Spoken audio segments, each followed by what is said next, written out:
بسم اللہ والصلاة والسلام علی رسول اللہ اما بعد فاعوذ باللہ من الشیطان الرجیم بسم اللہ الرحمن الرحیم قل لا اسألکم علیہ اجرا الا المودۃ فی القربى آمنت باللہ صدق اللہ العظیم الصلاة والسلام علیک یا سیدی یا رسول اللہ وعلی آلک واصحابک یا سیدی یا حبیب اللہ۔ سامعین و ناظرین، آج میں آپ سے مخاطب ہوں آل بیت طہار سلام اللہ علیہ کے گھرانے کے افراد کے حوالہ سے۔ یہ جان کر آپ کو بھی بڑا دکھ ہوگا کہ کچھ عرصہ قبل ہمیں اس بارے میں آگاہی ملی کہ حضور علیہ السلام کی پاک پاک بیٹیاں، سادات کرام کے گھرانے کی عورتیں، سیدہ زہرا سلام اللہ علیہا کی بیٹیاں گھروں کے اندر مجبوری کی وجہ سے، پریشانی کی وجہ سے اور غربت کی وجہ سے کام کاج کے لیے جاتی ہیں، اور یہ جان کے بہت دکھ ہوا اور یقیناً دلی دکھ ہوا، اور آپ بھی یہ چیز سن کے یقیناً جس کے دل میں رائی کے دانے جتنے بھی ایمان کی رتی ہوتی ہے، اس کے دل کے اندر یہ یقیناً یہ چبھن اٹھتی ہے کہ حضور علیہ السلام کے گھر کی بیٹیاں، آل بیت طہار کے سادات کرام کے گھر کی بیٹیاں جب لوگوں کے گھروں کے اندر جاتی ہیں کام کاج کرنے کے لیے، تو لوگ ان سے اپنے گھر کا کام تک ہی محدود، صرف کچن تک محدود نہیں رکھتے، بلکہ انہیں اپنے واش روم بھی صاف کرواتے ہیں، ان سے اپنی جوتیاں بھی پالش کرواتے ہیں،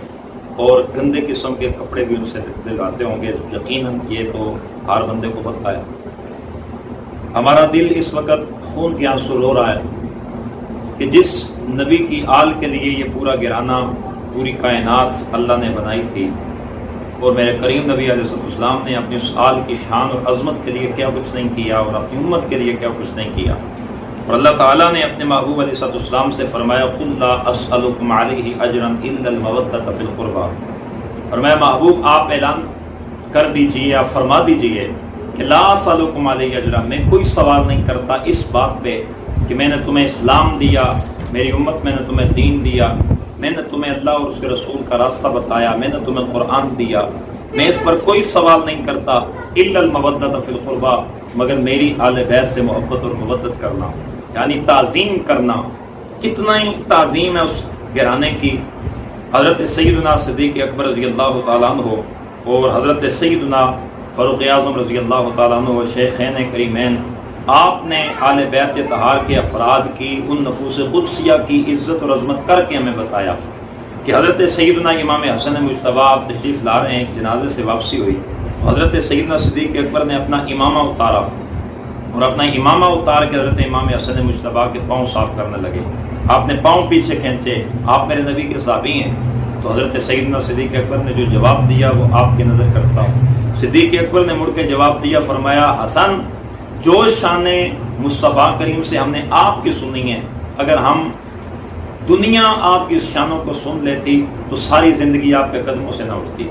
یہ شان ہے میرے نبی کی آل بیت طہار کی۔ حضرت سیدنا فاروق اعظم رضی اللہ تعالیٰ عنہ جب مال غنیمت تقسیم فرما رہے ہیں، جب یہ دونوں شہزادے تشریف لائے تو حضرت سیدنا فاروق اعظم رضی اللہ تعالیٰ عنہ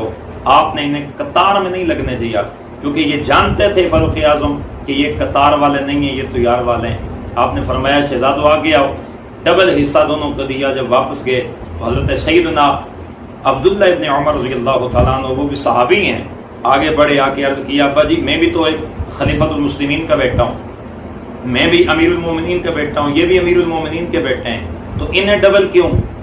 تو سیدنا فاروق اعظم نے جواب دیا، آپ نے فرمایا کہ بیٹے بے شک تمہیں بھی میں ڈبل حصہ دوں گا، لیکن پہلے ایک کام کرنا پڑے گا۔ ابا جی وہ کیا؟ فرمایا اللہ کا ابن کا ابی ہما و جدن کا جدی ہما و امن کا ام ہما، ان کی ماں جیسی اپنی ماں اگر تیری ہے تو لے کے آ، ان کے بابا جیسا اگر تیرا بابا ہے تو لے کے آ، ان کے نانا جیسا اگر تیرا نانا ہے تو لے کے آ۔ آج ہم سوچیں، یہ امت سوچے، فاروق اعظم رضی اللہ تعالیٰ عنہ نے 14 صدیاں پہلے یہ ہمیں بتا دیا تھا کہ ان کی ماں جیسی کسی کی ماں نہیں ہے، ان کے باپ جیسا کسی کا باپ نہیں ہے، ان کی کہ نانا جیسا کسی کا نانا نہیں ہے، تو آج ہم ان سے کیا کروا رہے ہیں؟ اپنے گھر کا کام کروا رہے ہیں، ہم اپنے واش روم ہم اس حد تک گر چکے ہیں کہ ہم ان سے اپنے گھر کے واش روم تک صاف کروائیں، اپنی جوتیاں تک، ہم گندی جوتیاں تک ہم ان سے پالش کروائیں، اور ان کی جوتیوں کی خاک کا عالم یہ ہے کہ اگر ہمارے لیے ہمیں آم کا سرما بنانے کے لیے مل جائے تو ہم اپنے آپ کو سعادت مند سمجھیں گے۔ تو میں خدا را ہاتھ جوڑ کے امت مسلمہ سے یہ کہوں گا، اتنا ظلم مت کرو،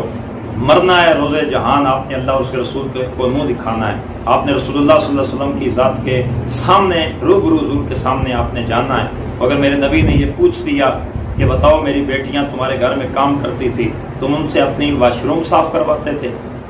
اپنے بچوں کے گندے کپڑے تم ان سے دلواتے تھے، ان سے اپنے جوتے پالش کرواتے تھے، خدا کا خوف کرو یار، کدھر جا رہے ہیں ہم، کیا کر رہے ہیں؟ اللہ تعالیٰ میں سمجھ کی توفیق عطا فرمائے۔ انشاءاللہ ہم نے ایک نظام کیا ہے اور عنقریب ہم ایک